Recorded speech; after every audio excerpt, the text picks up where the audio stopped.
નમસ્કાર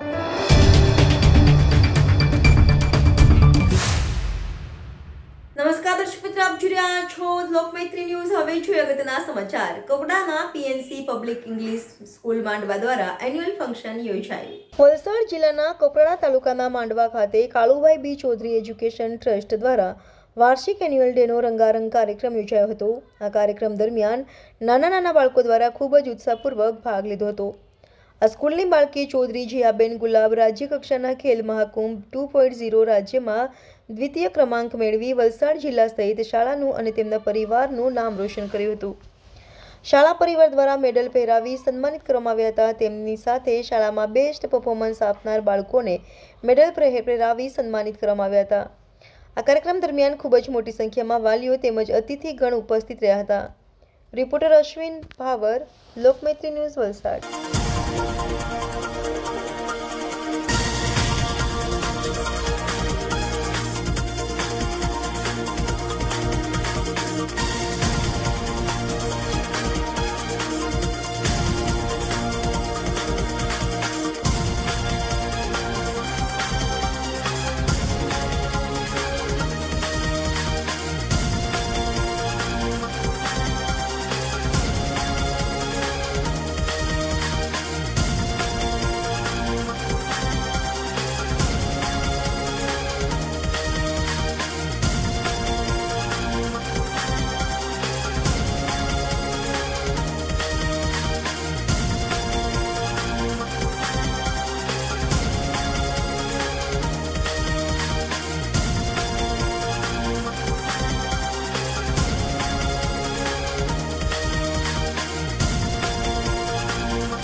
નમસ્કાર, હું હનુમાન મુંડે પીએનસી પબ્લિક સ્કૂલમાં તમારું બધાનું હાર્દિક સ્વાગત છે.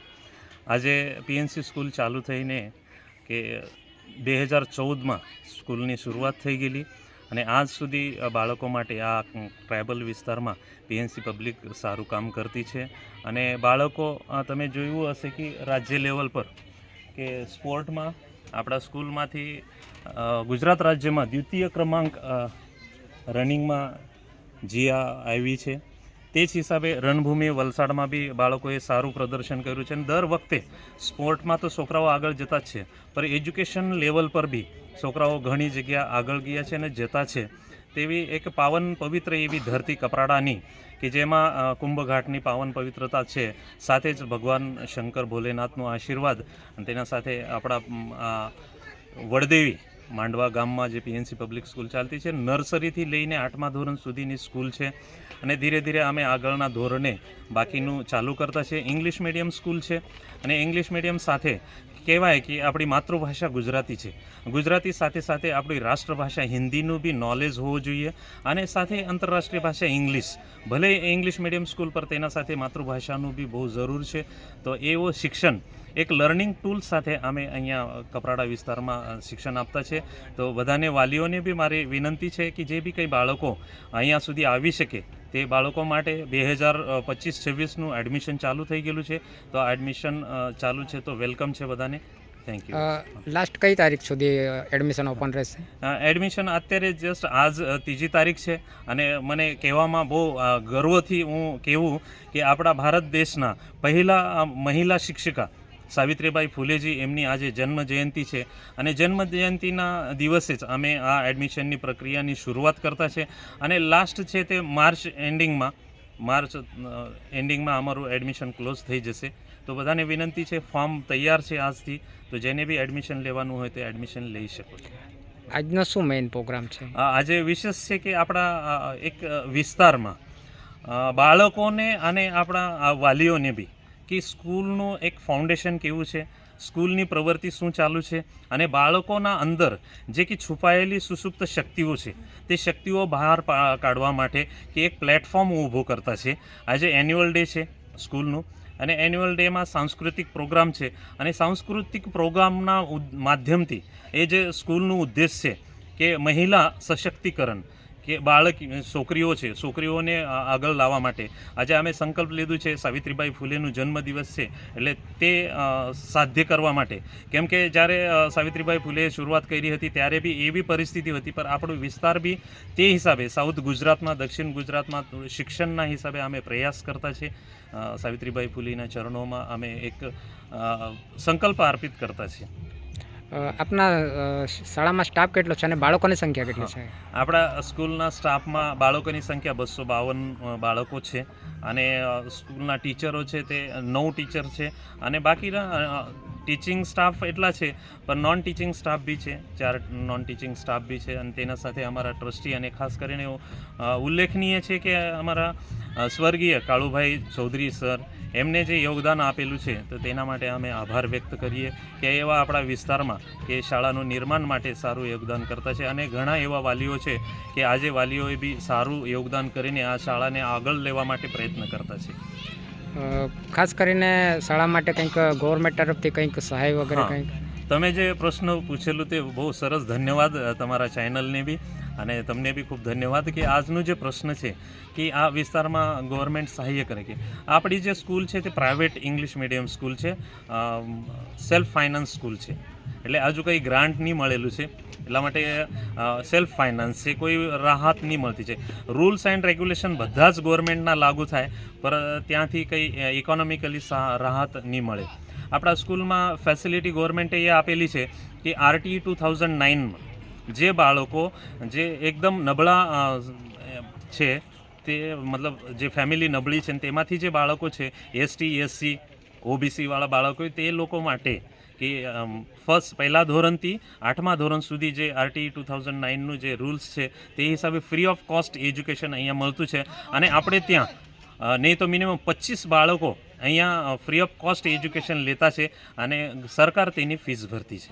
અચ્છા, કોઈક દાતાઓ માટે કંઈ મેસેજ આપવા માંગતા હોય તો? દાતાઓને નમ્ર વિનંતી છે, તમે જોયેલું જ હશે, તમે આ વિસ્તારમાં જોશો તો તમને આનંદ બી આવશે અને એમ દુઃખ બી થશે કે અત્યારે બી આ વિસ્તારમાં કામ કરવા જેવું છે. કદાચ પહેલાં સમયમાં કહેતા હતા કે નહીં, કપરાડા વિસ્તારમાં થોડુંક કામ કરીએ તો સારું, તો હજુ બી તેવી જ પરિસ્થિતિ છે. આજે બી તમે અમારા માટે એક આશીર્વાદ રૂપ રહેશો અને કોઈ બી દાતાઓની ઈચ્છા હશે, દાખલા તરીકે ફોર એક્ઝામ્પલ એક આજે આપણા જે ચીફ ગેસ્ટ છે પાડવી સાહેબ, ડૉક્ટર પાડવી સાહેબ, એમના તરફથી અમારા બાળકો માટે એક કોમ્પ્યુટર તો હતું, કેમ કે 4 વર્ષ પહેલાં અમારે ત્યાં અહીંયા ચોરી થયેલી, એટલે અમારું કોમ્પ્યુટર બી અહીંથી ચોરી ગયેલા હતા. તે હિસાબે અમે એક કોમ્પ્યુટર અવેલેબલ કરેલું, કેમ કે મોડર્ન એજ્યુકેશન અત્યારે બાળકો માટે જરૂર છે. તો તે હિસાબે એક પ્રિન્ટર એમના તરફથી આવ્યો છે. તો સાહેબને બી, ડૉક્ટર સાહેબને ખૂબ ખૂબ ધન્યવાદ. અને એવી જ રીતે કોઈની કંઈ બી ઈચ્છા, એવું જરૂર નથી કે ખાલી પૈસા કે જે બી કંઈ લર્નિંગ ટૂલ્સ બાળકો માટે અત્યારે તો બહુ ઘણા જરૂરી છે. તો એવી તમે એક સુવિધા આપશો તો અમારા માટે ખૂબ ખૂબ આભાર રહેશે. વાલીઓ બી અમારા ખૂબ પ્રયત્ન કરતા છે જ્યાં ત્યાં મેસેજ મૂકવાનો. તો ખૂબ ખૂબ આભાર. તમારા ચેનલનો ખાસ આભાર કે તમે અહીંયા સુધી આવ્યા અને આવીને આ વિસ્તારની પરિસ્થિતિ જોઈ, તે બદલ આભારી છીએ. Thank you sir.